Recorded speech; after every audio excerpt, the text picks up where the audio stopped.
আসসালামু আলাইকুম বন্ধুরা, তোমরা কেমন আছো? বন্ধুরা আলহামদুলিল্লাহ, তোমাদের বোন আমিও ভালো আছি।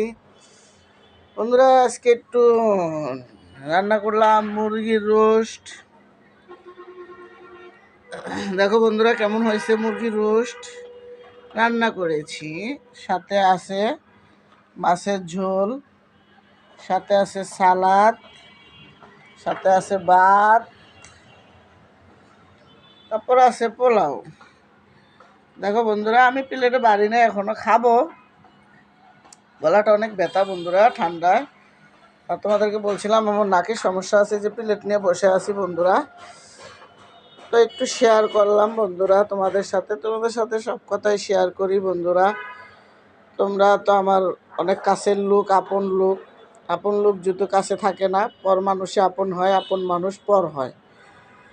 তো বন্ধুরা, আমার কলিজার ভাই বোনেরা, আমারে অনেক সাপোর্ট করো, আমার অনেক জ্ঞান বুদ্ধি দাও, আমার অনেক সামনে গিয়ে যাওয়ার রাস্তা দেখাইয়া দাও, আমার সাথে আসো সবসময়। কমেন্টে জানাও আপু তোমার এত কষ্ট কিসের, এত ব্যথা কিসের, এগুলো বলো। তো যাই হোক, সবসময় বলি একটু একটু করে যে আমার এই কষ্ট ওই কষ্ট। তো তোমরা কে থেকে ভিডিওটা দেখছো বন্ধুরা জানাবা। আমি তো সবসময় বলি আমার বাবার বাড়ি কুমিল্লা।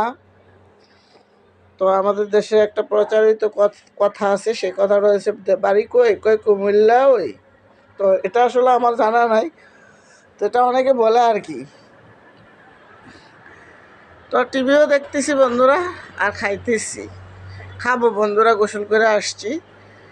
তো বাইরে অনেক অন্ধকার বন্ধুরা, দেখো রাত হয়ে গেছে অবশ্য। বেশি রাত হয় নাই, হয়তো 8:30টার মতো বাজে। তো বন্ধুরা আমার সাথে তোমরা থাকবা। আর আমি সবসময় বলি আমার বাবার বাড়ি কুমিল্লা। আর কে কোথা থেকে দেখছো ভিডিওটা আমারও জানাবা। তো বন্ধুরা, এই যে বন্ধুরা দেখো, এই যে এখানে মাংস বেড়ে গেছে, তো এই জায়গাটা থেকে যখন ব্যথা ওঠে তখন আমার মাথায় এই সাইড অনেক ব্যথা করে। তো আজকে কয়েকদিন ধরে গলাটা এই যে দেখো বন্ধুরা ফুলে আছে, খুব ব্যথা করে, কিছু খাইতে পারি না। মনে হইলো যে একটু পোলাও রান্না করলে বন্ধুরা হয়তো ভালো লাগবে। এই যে দেখো বন্ধুরা পোলাও নিয়ে বসে আছি, এই যে দেখো বন্ধুরা নিয়ে বসে আছি, যে পোলাও খাবো। একটু গরম তো, ভাতও গরম।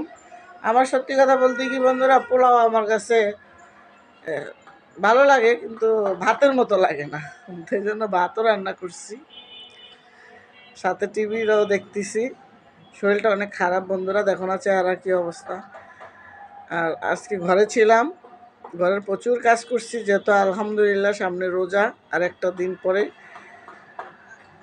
আজকে রাত্রে হয়তো সৌদি আরবের মানুষে খাবে, আমাদের দেশে তো আল্লাহ বাসাইলে কালকে রাত্রে খাবো, দিন গিয়ে রাত্রে। তো আল্লাহর কাছে বলি, আল্লাহ জীবনের গুণাগুলো মাফ করে দিও, সুন্দরভাবে পথ চলার তৌফিক করে দিও, নামাজ পড়ার তৌফিক করে দিও, রোজা থাকার তৌফিক তুমি করে দিও।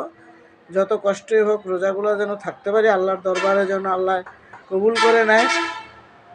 বন্ধুরা তোমরা তো জানো আমি রাস্তার পাশে থাকি, গাড়ির জ্বালা, রাত্রে ঘুমানো যায় না বন্ধুরা, জ্যাম লেগে যায়, রাত্রে ট্রাফিক থাকে না, তো ঝামেলা অনেক। তো যাই হোক, দেখো বন্ধুরা কথা বলতে পারতেছি না। তো সারাদিন বন্ধুরা কাজকর্ম করছি, অনেক কাজ করছি, ঘর দুয়ার গুছাইছি। সপ্তাহে একদিন ঘরে, 2 দিন ঘরে থাকা হয়। অলরেডি আজকে শুক্রবার চলে গেল, তো সারাদিন রান্না করতে পারি নাই। আর বন্ধুরা গ্যাসেরও সমস্যা।